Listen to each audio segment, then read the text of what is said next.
mamas and mamas to be. This is the podcast that is going to take you into the Hen House. We are talking all things intuitive and mindful living and mothering, as well as preventing birth trauma and healing from birth trauma. We are bringing you real talk, real connection, real community, and hopefully some real inspiration as well. We are your hosts, Andrea and Chantal. And if you're ready, it's time to jump into the Hen House.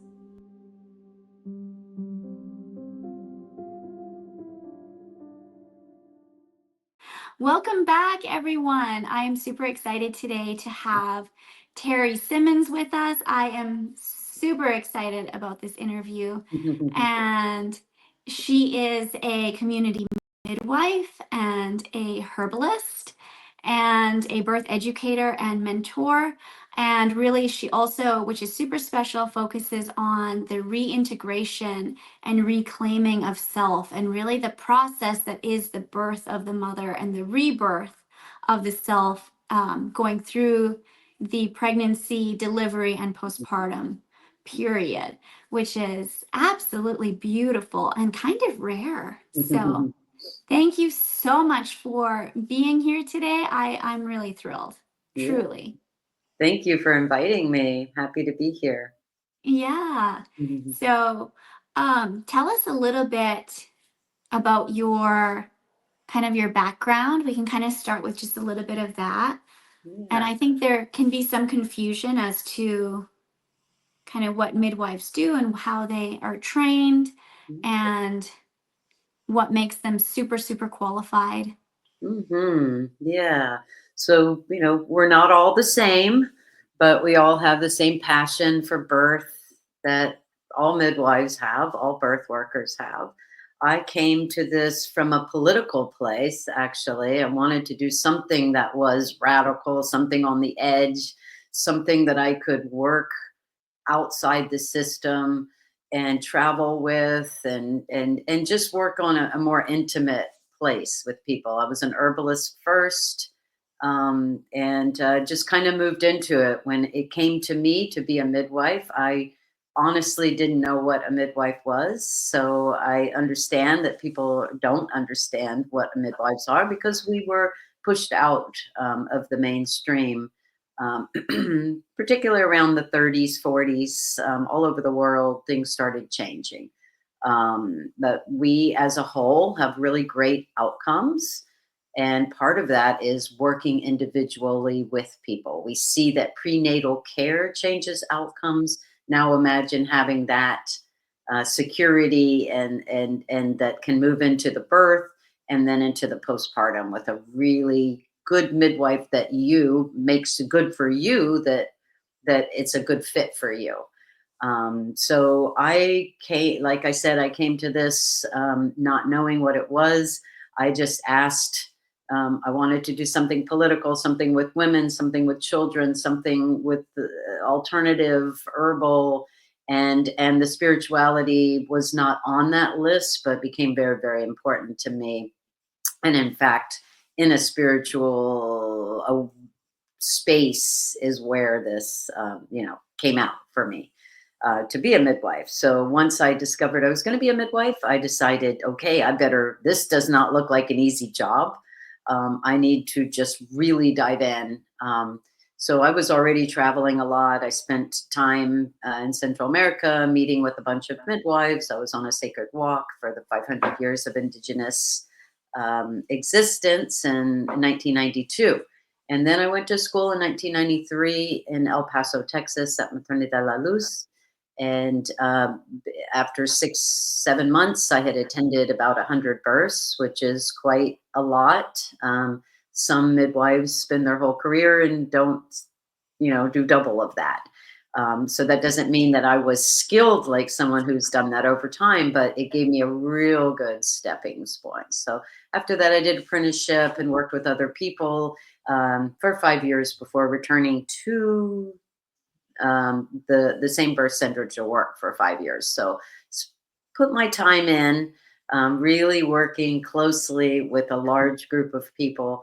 And then after that, started working more individually with people. So I was about 10 years in before I really felt like I could individualize for me and how I integrate things. So I learned a lot about trauma during that time, a lot of skills, build skills to help people relieve trauma, identify trauma, and then release it. So that's become a big part of my work. Most people that have come to me in that individualized care are people who want to work on that, but they're very, very independent as well. So it's a really great, for me, it was a really great group of people to dive into for the last, let's see, what is that? I've been a midwife for 32 years or so, and working really closely individually for the last 17 years or whatever. Maybe more. I don't know. Count up the years. I don't know. Does that lead you to where you were thinking I would go? Yeah, no, I love that. And I love that you talk about trauma Mhm. because I feel like that is a topic most people, if you mention it, they go running for the hills Yeah. Yeah. or they don't believe that birth trauma exists. So to Yeah. have, to begin to create space, even within the more holistic or spiritual communities or within the natural birth communities, I think that that's a really important piece that often gets neglected. Yeah, well, we're in the age of that we're often going into our pregnancy with some trauma, even if we don't call it that. Yeah, Unfortunately, the body doesn't understand the huge trauma that we would place into a traumatic experience versus something that somebody might, uh, lack of other words, gaslight you for, right? yeah, So your body still can respond similarly. It's an accumulation that gives us our sort of personalities or dysfunctions within our, personal relationships. It's often accumulation, but that doesn't mean that trauma won't affect it, or a dysfunction from childhood, or somebody even saying stuff about your body, right? right. It takes an incredible trust in either the process of birth itself or your own body, right? So we can Yes. use self efficacy, which means that if you believe it, you can achieve it. But it's not enough just to believe it. You have to the, integrate Yes. what that will look like to achieve it. And then what is achieving it? You get through it, and a lot of people are like, well, you have a healthy baby. So, but that's not enough to be Yes. healthy, just to have a healthy baby. Yes. And it's on the It's outside that it looks like the baby's healthy, mhm. right? So um, we often need our own personal work or help with somebody else to have that, like we were talking about at the beginning when you introduced, like that whole, bringing it back to self, because you have to integrate new things, but you're the same person. That's why I like self Yes. efficacy, because you can learn from others. Hmm. How many people are on the planet? Women do not suffer from the birth itself. They suffer from lack of water, food, nutrition, diseases, war, violence. That's creating a problem in birth, not that birth itself is broken or needs to be fixed. Right. Which is such a good distinction because I feel like so many women have this idea going into it that it's going to be awful, that the Friends style birth where Phoebe says, "Oh, if I'm screaming, next time you see me, that's what it's supposed to be like." And Yeah. for some women, they may scream and that's okay, but Yeah, yeah, yeah, because it's yeah, and it's definitely, okay to be afraid, just don't let it stop you, right? yeah, So you recognize that you're afraid, and then you say, "Well, what do I need? What is my ideal situation?" A lot of people, their ideal situation is in the hospital with all the medical stuff right there. Okay, so that's check. The other person is, okay, at home by myself, check. Okay, with somebody else, it's with this whole team of people, right? Check, right? So you have all that, and then you have to still do the work. And I think that part of our problem in this day and age right now is that we are coming from a place of very strong independence. And if you say you want to do something, you can do it, you can achieve it. Things are very quick and fast. You see a lot of, go on Instagram, TikTok or wherever, is quick, quick, quick. Put some lights Yeah. up, put a pool, and you can achieve this. And you see in birth after birth after birth and beautiful births, but we don't see all the work that went into it. And that's a big disservice, right? Mm-hmm. Because it's not enough to say you want it. It just isn't. And there are steps that one can do, right, to get more prepared. But the biggest thing is just feeling inside, and just, if we just take a moment right now to just feel ourselves, we're probably going to feel pretty good when we connect. And so if you have that good feeling when you're connecting with yourself, then you could say that a lot of this misconceptions are conditional. But if you're feeling very uneasy about it from this place, then that's when we can address the deeper stuff, something that, somebody else might call dysfunction or whatever. Trauma just seems an easy word to understand the power of what we're dealing with, because if something weakens you, then you have trauma. Trauma can be trauma, a bruise, that's Mm-hmm. still trauma. You can have a broken something, that's trauma to the body, right? It's easier for us to understand trauma that happens to our bodies versus our psyche and, our internal, So I think it's okay to use that, even though those words are also triggering to some people. So if it is, then we just find a new language that makes sense, right? Because that's really what it's about, is making sense of this whole big massive stuff, but also to not take it so seriously that you twist yourself up into unnecessary corners. Right. Yes. Yes, absolutely. So, how would you recommend women to prepare to have the most amazing birth possible and the one that they ultimately really would like, or as close to it as possible? Yeah, good question. So, earth connecting with the earth seems to be the best way to me, understanding our cycle, that we are part of nature, nature is part of us, that we're not separated from it, that we have created a lifestyle. Most of us have created a lifestyle that we're not so connected to it on a day to day without thinking about it. We even use the language going into nature, but we are in nature because we are nature.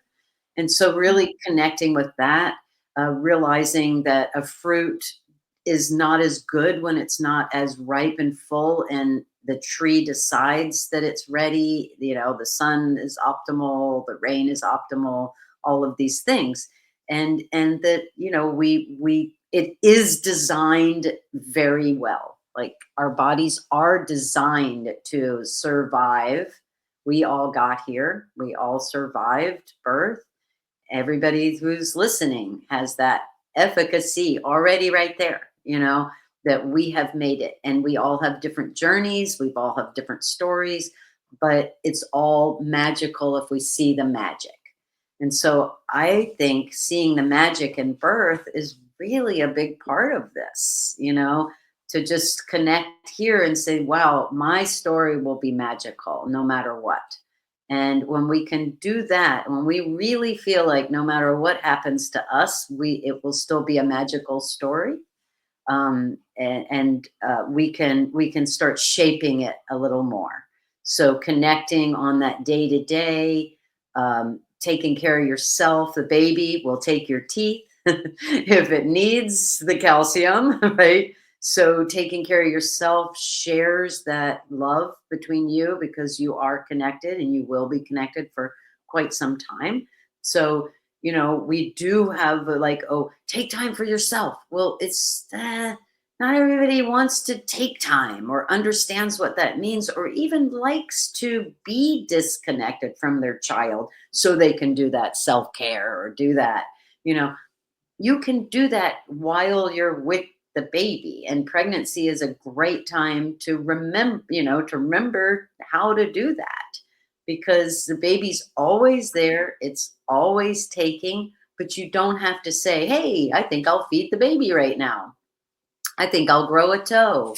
I think, the central nervous system would be a good thing to produce today. Like, we don't have to do that, you know?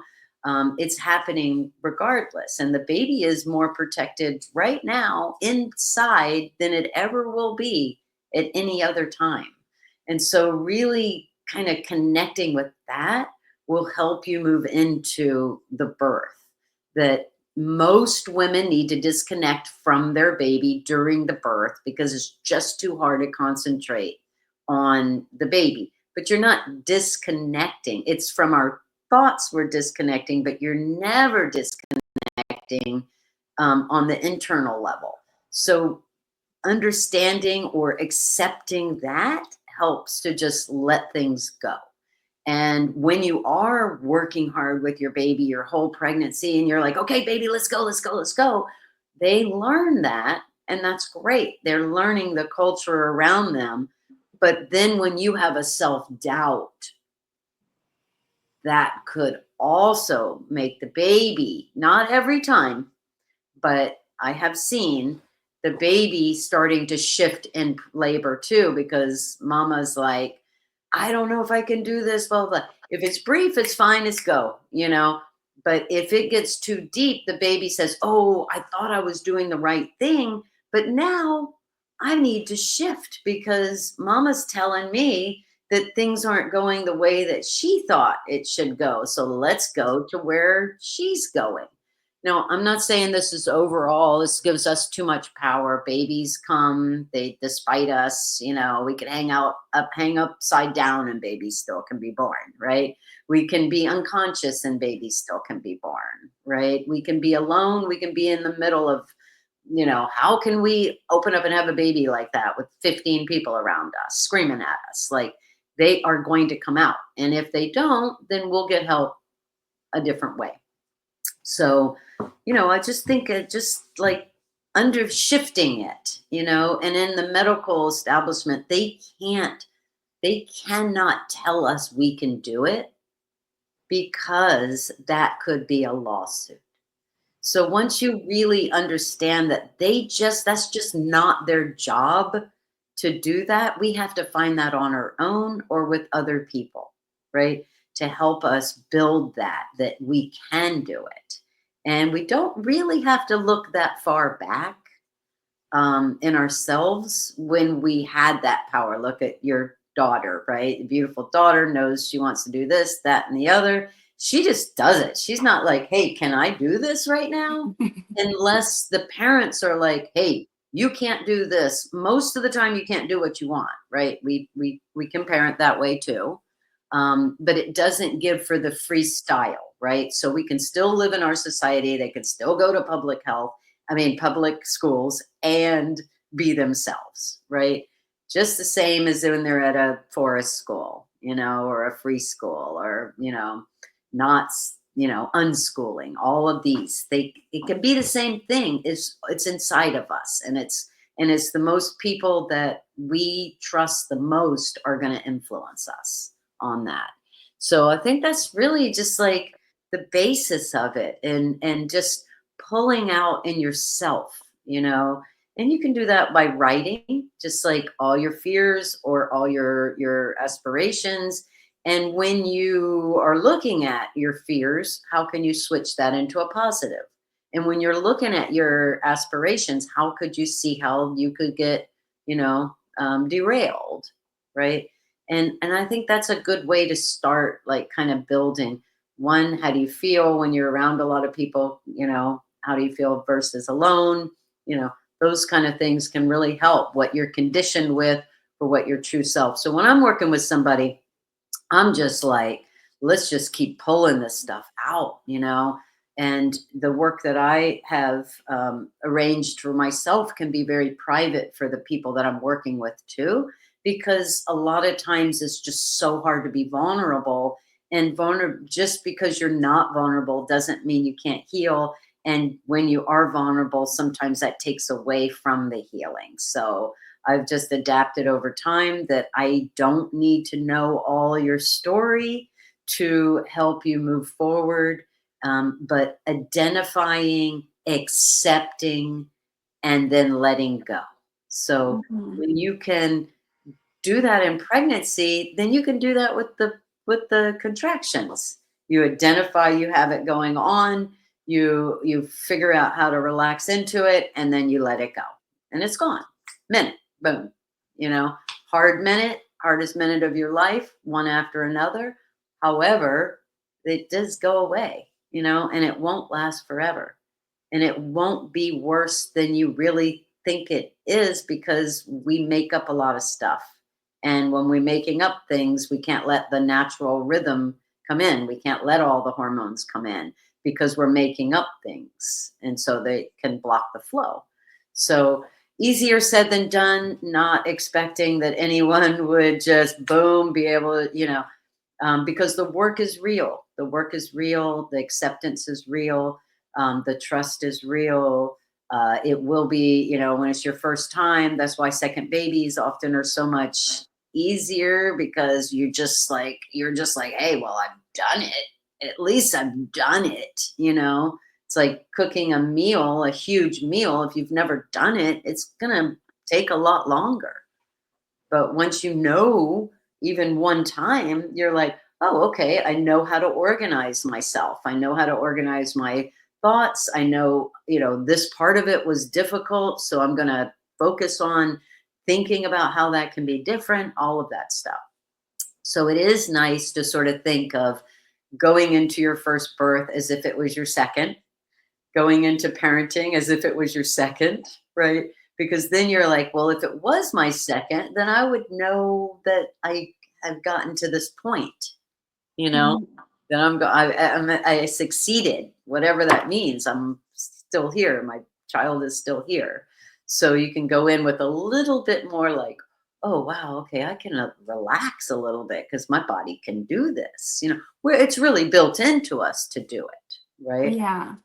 Yeah. Can you talk just a little bit about like what makes the human body so amazing in birth? Mm. Like kind of like what comes through, because I think women underestimate what they have capacity for, Mhm. and they underestimate their Yeah. body brilliance. Yeah. I mean, I would say it starts with conception, because everything has to line up so much to get pregnant, but yet women get pregnant all the time, intentionally or not intentionally. And women have a lot of trouble getting pregnant, intentionally or not. Like we have this continuum of fertility. Sometimes we're more fertile when we're younger, sometimes in the mid cycles of life, and then sometimes in later cycles you're more fertile. So we don't really know that. I mean, we can track it, we can work on it, but and then that just goes to also the same thing. Like our bodies already know what to do. Like we do not judge a fruit tree. We just try to give it the right place, and then when it doesn't do well, we say, oh well, actually we didn't have rain, and we need to get a better system because our water is chlorinated on the tree, or we're taking too much pruning. We're taking the nature away from this tree. So that is really, I mean, the brilliance of the body is the same as a fruit tree, an apple tree, right? Or, I mean, apple, has been cultivated so long, we wouldn't have apples the way even, so maybe not quite the best, right? But, it's adaptable, and that's a great place. But I don't know, it's a mystery, and I'm okay with that mystery, and I think the people that I've worked with are also okay with the mystery, and I think that that's a fun part of birth. I didn't really, need to know a whole lot of the details in that way, like what Mhm. exactly is happening. Of course, over years, I have learned those details, but that wasn't like I came from a different place. I came from just like, hey, this is like, we would not have this many people on the planet, like I said before, right? So, the mystery and the brilliance is already just there without us even thinking. We just need to tap into it, right? Right. Right. It's more we've maybe been conditioned We've to been doubt conditioned. Yeah, or to yeah, feel that we're broken, yeah, or yeah, we've been told that we're broken. yeah, yeah. And And it some of us have great parents that have taught us, that our bodies function well. But unfortunately, they also could be conditioned to think you need to do certain things to have it functioning. And that's where, when you are young, you cannot differentiate between what you're taught and what's true to you because it's built into learned culture around us. We just hope that our culture, people around us, are teaching us good things, right? But once we get to be about 9, 10, we do start thinking for ourselves. Our pituitary gland does start developing, and we can differentiate. Hey, this no, but a lot of that stuff's already gotten in, right? Either from religion or culture in our society's culture, or our peers, what they've learned, all of those things. So, just really taking the time in pregnancy to say, I don't have to listen to my teachers anymore. I don't have to listen to these people who have told me this. I'm going to go back to listening to myself. Doesn't mean you're not asking for help when you need it. It just means that you are asking for help from a place of knowledge about what kind of help you're asking for, right? Mhm. 10 out of 10 babies got to come out. We just got to get practical with that, right? And when we can go to the hospital, we're really grateful to go, right? If we shift that narrative into, if I have to go to the hospital, I am going to be very grateful, then you almost might not need it the same way, right? Because you're going with a list of stuff you do want from the Mhm. hospital, not a list of stuff you don't want from the hospital. You Yeah. don't want to go in with a defensive. And the other problem is that we're too nice as women, right? We're people pleasers in general. And when we're not, it doesn't usually come out very well, right? We're not that. So we need to find that happy balance between pleasing the people around us because we want to have pleasure around us, not because we want the other person to be better than, more pleasure than we ourselves have. So it's just that shifting of words, even, Mhm. because we are nurturers, but guess what? Fathers are too, other Yeah. partners are too. You don't have to be the birthing person to be a nurturer. You don't have to, those kind of things. So I think just shifting the narrative really helps, of being grateful, Mhm. can really help. Um, and just, I mean, gosh, it just jumping off that cliff. Like, what does it take? It's like, what does it take to jump and get a little puppy when you see a puppy at the grocery store? Like, how do you know? Like, how does a person know that they want that puppy? And they reach out and they get the puppy and they bring it home. They're like, oh my God, now we have a puppy. I did not go to the store for a puppy. But hey, we got the puppy. Let's have fun with the puppy. I always wanted a puppy, Yeah. kind of thing. So I Yeah. think birth can be that way too, jumping out and grabbing the opportunity, But it does take Mhm. a lot of real good self-talk, not covering up. And that's Mhm. where, like, grounding into, how do I feel? How do I feel when people are staring at me? Right? Because if you're going to have anyone at your birth, if you're not in the closet by yourself, people will be staring at you. It's fascinating to watch someone go through this process. It's hard to keep your eyes off of it, but we also know that privacy is a huge part of it, right? So in the hospital, they just keep you above that, you know, and a lot of midwives will keep you above that, because we are very vulnerable, right? So a good midwife friend of mine stated it's like women have natural births, or they have the birth in the hospital despite what they do, not because of Mhm. what they do. And that is a reframing too. So if you can kind of say, wow, women can still have a birth. Unfortunately, 98, almost 98, most hospitals are medicated births. Um, That's unfortunate, but that goes back also to, if they keep asking you, then you might take it. It's like you become rude in their environment. That's when you realize, wait, this is our sacred moment, but this is their work environment. And that's what I don't like about the hospital, is that Mhm. it's so routine, and they will help women get through. And it is surprising there's as few problems as there is, because they've figured out how to just keep somebody above it and get them through. And that is also a contestant of that, is a, what's the word, that's also, can go back to, wow, our bodies are pretty amazing that we can do that also in that environment. So if we understand Yeah. that women can do that in that environment, why can't you do it outside the environment? Hmm. So, what would be some of the big misconceptions then, perhaps, about home birth?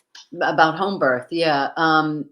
Let's see. Well, the biggest thing is safety, which we have some great studies to say that no longer is the safest place in the hospital. And so that's just straight up, um, that midwives don't do anything. That's a misconception. You can get a midwife who doesn't do anything, but you can also get a midwife who basically is bringing a birth center to your house. So access is often difficult to understand. Um, the misconception of home birth. What else? What jogs your memory about that? Like, Um, I mean, probably when I was planning my home birth, most people harped on the safety. yeah, yeah, And, yeah, yeah, yeah, and then the other thing I would hear would be, but you've never given birth. You don't know yeah, how to do it. yeah, You need an yeah, OB. yeah, I'm going yeah, to be like, yeah, right, yeah. Safety seems to be the biggest thing that I hear too. And we're, most of us are really well trained. I mean, we have training to resuscitate a baby, give IVs, mhm, suture, all the medical stuff, right? Basically, the only thing is, and some midwives even do external monitors at home. I mean, you can have, again, access, not everyone can access, but, you know, often all of that stuff takes away from you finding your own way. So most people who are birthing at home don't want a lot of that stuff. And that's why they're choosing to be at home. right. So it's great when your midwife is trained in that. I always say it's like, I'm helping you, we're helping each other, you getting to an unassisted birth, with you inviting the people you feel most safe to be there with you. So that has been my main sort of goal with helping a family get to the point of, feeling like, hey, I'm actually just inviting you to be here. I don't need you to be here. Hmm. And that doesn't always happen, because everyone comes in, into my care, or whatever, our care together, from a different place. But that is where we're moving towards. So a lot of the people that I work with go on to have unassisted births, because we've worked through so much of the stuff, and they realize, hey, maybe for the third one, they have a midwife again, because they see the value of all the other things we do and the support, Hmm. a big part. I mean, if you if you're looking for an unassisted birth, you can still find a midwife that can fill in a lot of it, because really it's unassisted unless someone is taking that control over you and assisting the birth. And then we hope that that's when we're like grateful that someone's there versus someone taking over, because that's what they do too often. Midwives included at home, they take over. Or just because you look up and you need a little help doesn't mean that now you want to give it all up to that person. But because Right. it's so out of control for us, right? When we can control, we often do. And so that's where I've always stepped back, and it's like, just because someone needed a help for 5 minutes doesn't mean they can't just get back on track, and help them get back on track to where they can do, instead of like, because that's where once one intervention, then it just tears Yeah. into more and more. But it doesn't have to be that way. Yeah. And I think that's kind of the difference between kind of the idea of support, that there is the support that you actually want, and then there's the support in quotations that Mhm. is kind of thrown on you because you had a moment of needing to be told you could do it, or maybe a reminder to change position or something. Yeah. Yeah. And then all of a sudden it kind of, things can get taken over, Yeah. or you can get told, oh no, you don't know what's happening with the baby, I need to use this monitor to tell you, which I always thought was ridiculous, Yeah. Yeah. because later in my labor they were saying, well, we really need the monitor so we know what's going on because you've been pushing for a while. And I was like, she's fine. Mm-hmm. And they're like, no, she's really not. And I'm going, yes, she really, really is. Mm. Say, well, then you're not fine. No, I'm fine too. Yeah. Yeah. I'm going, me, I'm like, I could push for another 20 hours if I needed to Yeah. on Yeah. sheer willpower. Yeah. Yeah. But, but so it's funny when sometimes your certainty conflicts with Yeah. the person who's your care Yeah. team. Yeah. And eventually if they keep bullying you, you will let go of that, because you don't really have any choice, right? Unless you have that support to keep your power equal. Because we are authorities of our own selves. We do know ourselves best, but we have to explore those things. We can't, it's not innate anymore that we know our bodies better than somebody else, right? We Mm-hmm. do when we get to it, of course. I don't want anyone to think that I don't feel like people don't know their bodies, but some people have lost that. And so they just need to come back to it.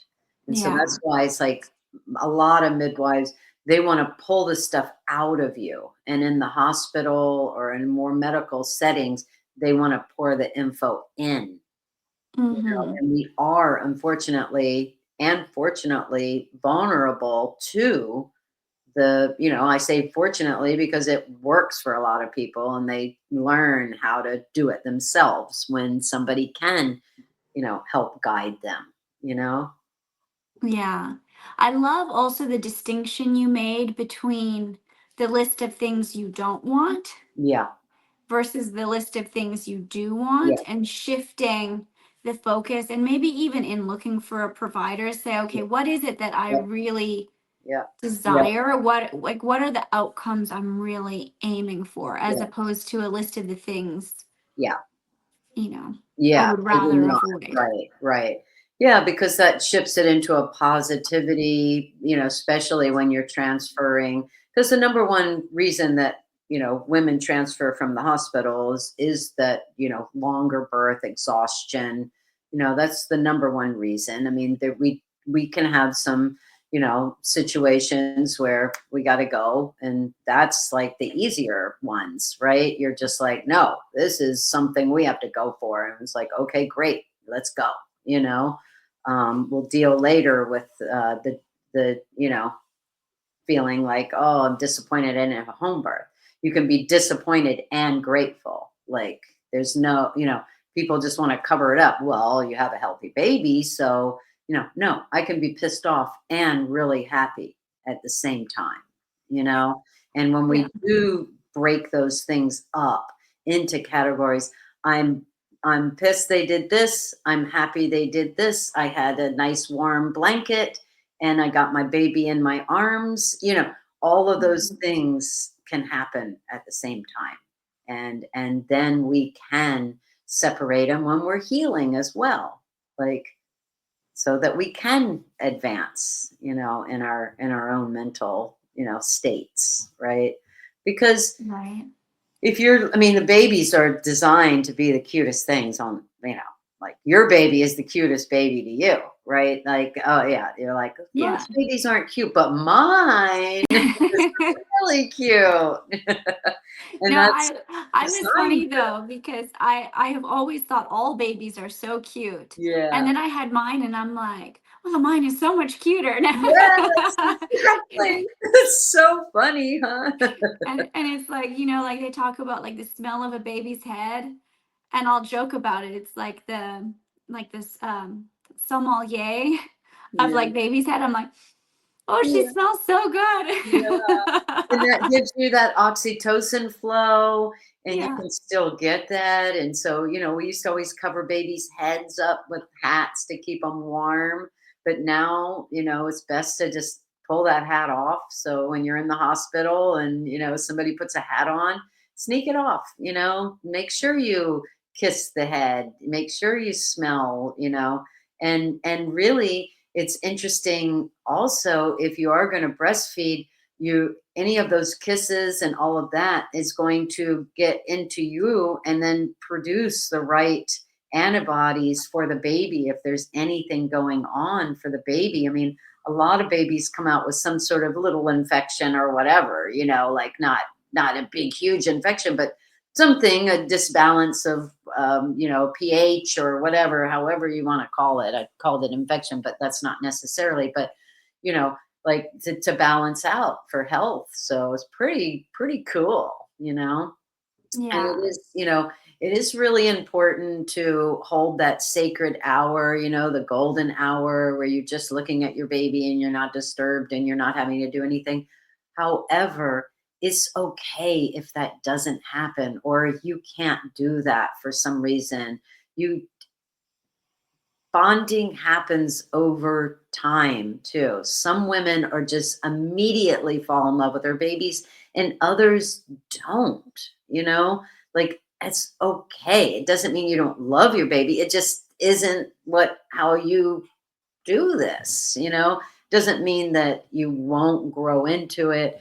So I've worked with people that like by their third baby, they're like, yeah, I don't really love the babies at first, but I'm used to it, and I know it'll come, great Yeah. moms, great connection, totally attachment parenting, all the things, but they just understand themselves and they're looking forward to that love growing versus being immediate because they know that's just the way it is for them. So pretty cool when we can individualize and not look at what everybody else is doing because most people when you're looking at like the masses are not authentic to themselves.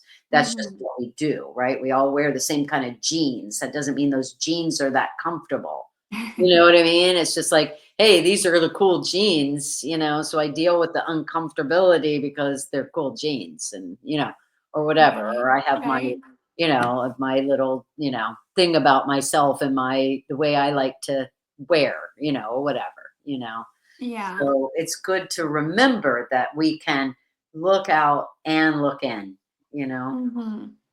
As far as the reclaiming of self, kind of Mhm, after the birth and in that postpartum time, mhm. um, can you share a little bit more about that? Yeah. So the way that I work with people would be different than maybe you could work with for yourself, but that's the cool thing too is like you can do a lot on yourself. So when I'm working with people, we do look at that. I use the muscle testing for that balancing. I use the pulse, Eastern Indian, Tibetan pulse reading. So I can look into what's happening on different levels in your body. But when you're doing it yourself, really it's the same thing as what you're preparing for in pregnancy. So if you didn't achieve the birth that you thought you would achieve, you can achieve the postpartum the way you can, where you don't have such a unpredictable, like I don't really like, like thinking that birth is so unpredictable that you have to let it all go. I just don't believe that. I believe there's some predictability and there can be predictability, and that it's okay to have a goal. Because if anybody's ever, so that's why it's leading to the postpartum, because it goes in, like the birth can help you with how you need to reclaim or transform or have that continuum of self, right?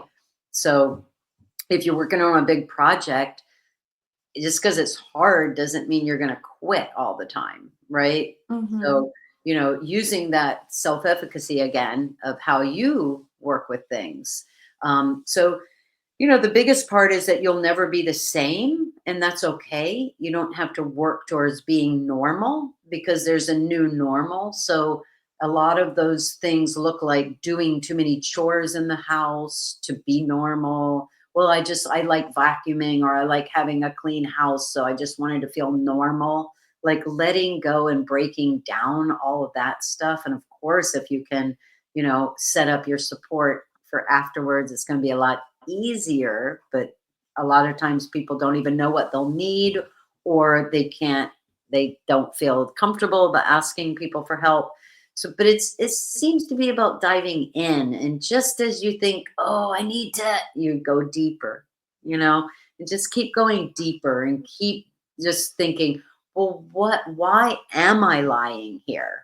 What is the purpose of this postpartum time?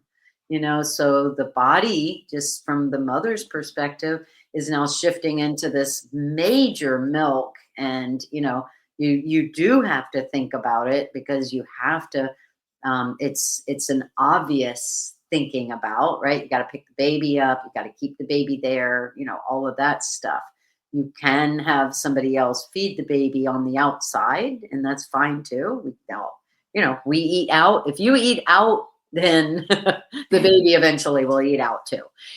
So it's like, it's not this super mom kind of thing that you have to be the only one.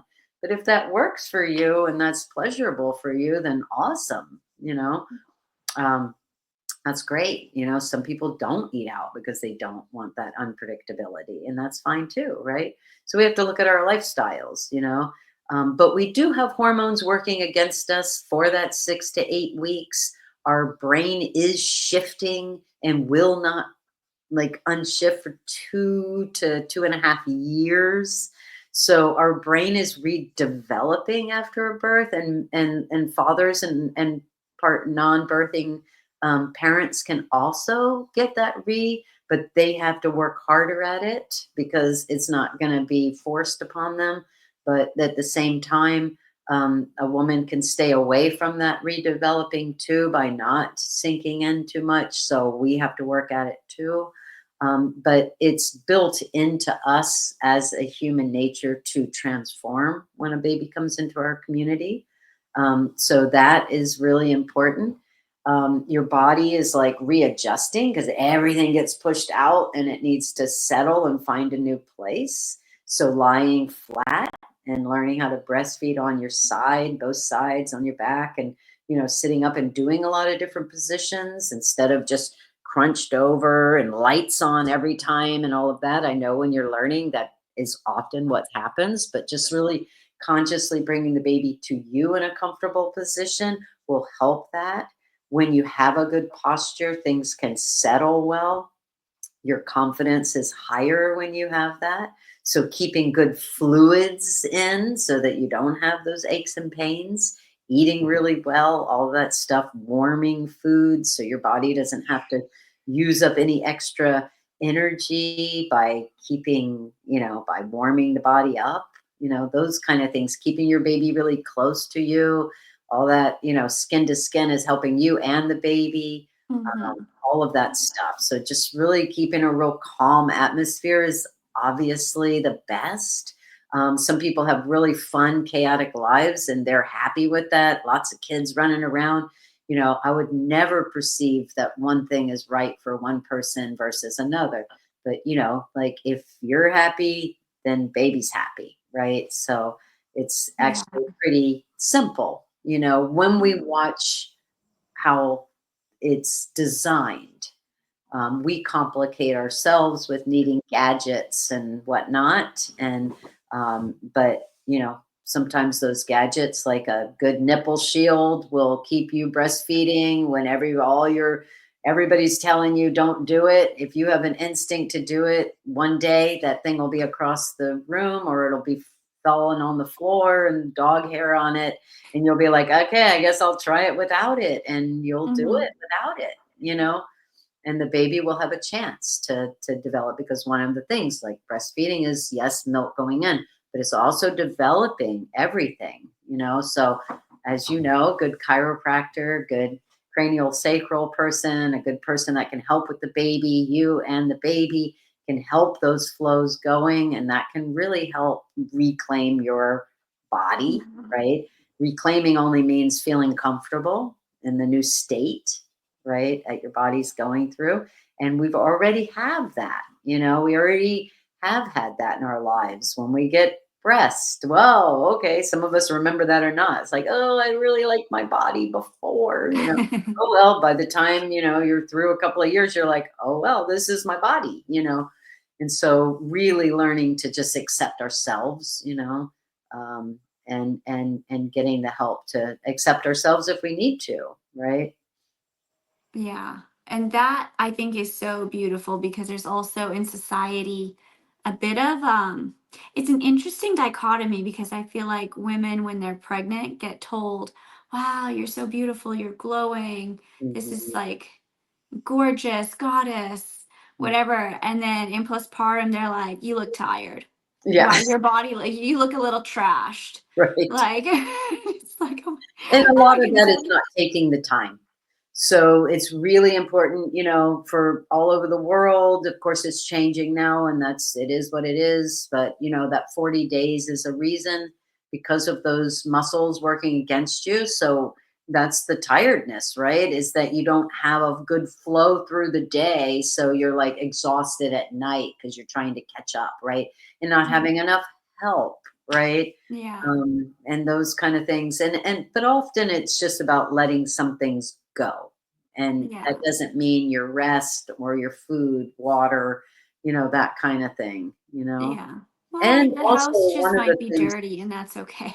yeah. And one of the things that I always, recommend is, like, don't ever say no to somebody who said, can I bring you anything? Can I do anything for you? You might not ever want to ask that person again, but you say, hey, I'll get back to you. Or would you mind asking me another time if I need anything? And then if they ask you again, you'll be like, well, they're not just doing this to be nice. They actually would want Mhm. to do something for me? And so getting comfortable, because especially if that person is somebody you would go out and get a meal for and drop them off, or cook some lentil soup or whatever. If that's somebody that you would do that for, then you want to get that offer, because that's how you build the community around you, right? You don't build it by saying no and being private, right? You build it by being vulnerable and open. And if you want to do that with that person and they want to do that with you, then that's a beautiful relationship, right? And it really isn't that big of a deal. Some people, you might say, hey, do you mind stopping at this place and getting my food? I'll give you the money. There'll be 20 bucks on my counter when you drop it off, or whatever, because they just really don't have the resources. Don't put somebody out like that. But if you know that you're able to do that for them and they're able to do that, well, why wouldn't you want to go and get us, a nice juice for somebody, that kind of thing. Right. So really Right. important to share in these early Yeah. times and not be in the competition of, well, I didn't have anybody. And I think that Right. that's really the biggest thing, is because most people are having disempowering birth experiences, they really have a hard time when somebody else has an empowered birth experience. And often the women who are having the empowering birth experiences have to down it because everybody else had a hard time or whatever. So we have to be comfortable with who we are and what choices we've made and what we've achieved in our life, positive, negative, does not have anything to do with what somebody else is. And if we can lift Right. each other up, but let's try to see if we can, like, do some grounding exercises. Let's take a walk. Let's bury it. Let's write it all and burn it. Let's see it lifting from our bodies. Let's get a good massage with somebody who's going to use those, good techniques to help move this stuff out of our body. Mhm. Healing doesn't have to be hard. It really does Right. not have to be hard. Yes. But it can be long, Hmm. you know, it can Yeah. be long. Yeah. And it's not linear. So reclaiming the body is about accepting, because it's vulnerable no matter who you have there, your partner there, Hmm. can be Yeah. vulnerable, right? Because Yeah. you just assume that, you can't assume that every person is comfortable around their partner, you know. Right. It can be vulnerable, and it's intense. It's an intense process, no doubt. Even Yeah, when it is beautiful. definitely intense. Yeah, And what you had said too about really being willing to raise each other up and celebrate, because I really do think that if more women had empowered birth experiences and supported pregnancies with good nutrition mhm, and went into postpartum with the support that they need to rest and to regenerate in those early days and to really bond, yeah, I mean, what a different world that would be. yeah, And so I think even if it's hard, yeah, it's so important to celebrate the women who are achieving yeah, it, yeah, because that ultimately helps all of us yeah, and it helps our daughters.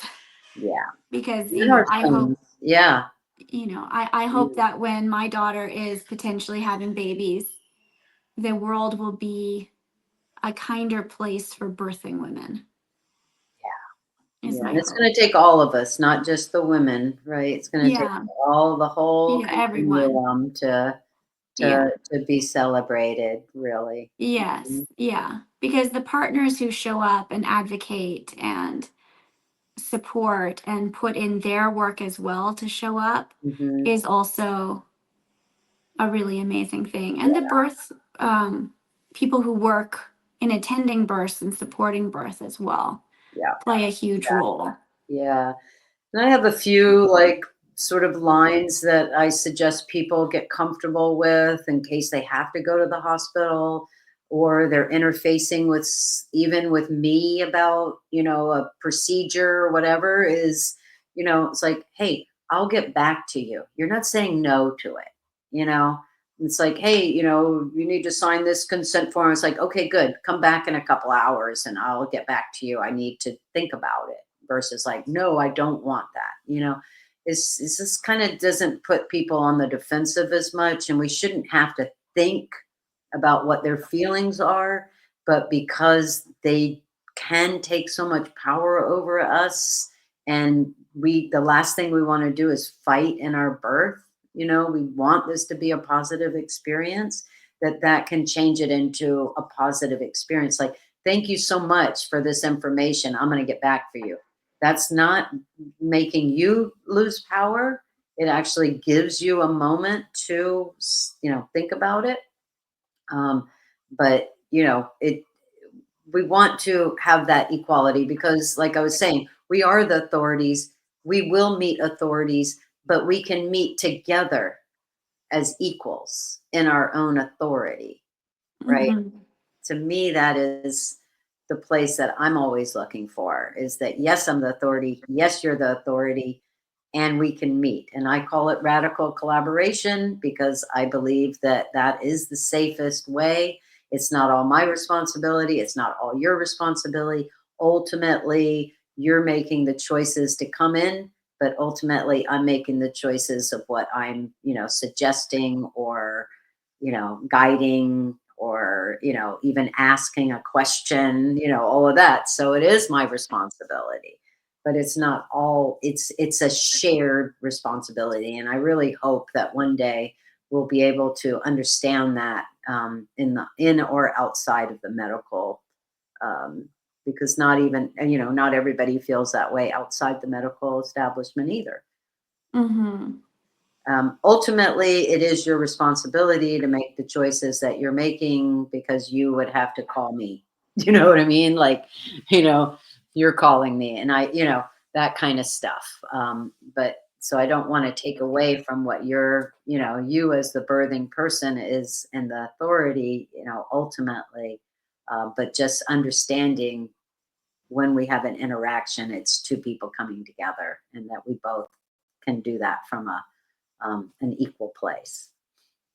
Yeah, absolutely. Absolutely. Thank you so much. This has been Yeah, wonderful. Do you have any final thoughts kind of before we wrap up? I just feel like we underestimate our power, and so just getting comfortable with why we don't feel powerful is really key, Once we can understand that, then we can fill in the gaps of how to become that powerful person that we know we are inside.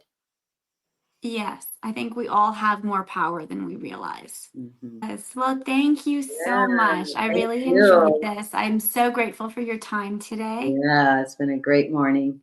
Yeah, thank you. Thank you. And thank you to everyone who is listening. We're super appreciative to you as well.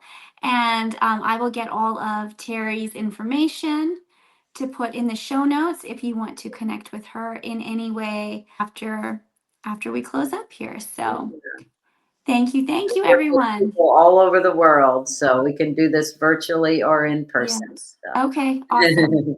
Awesome. Thank you so much. Yes, Bye thank bye, you. everybody. Thank you for being here today. If you are loving this podcast, please go ahead and subscribe, and we would love if you would leave us a review. Sending so much love for you into this week, and we will see you soon.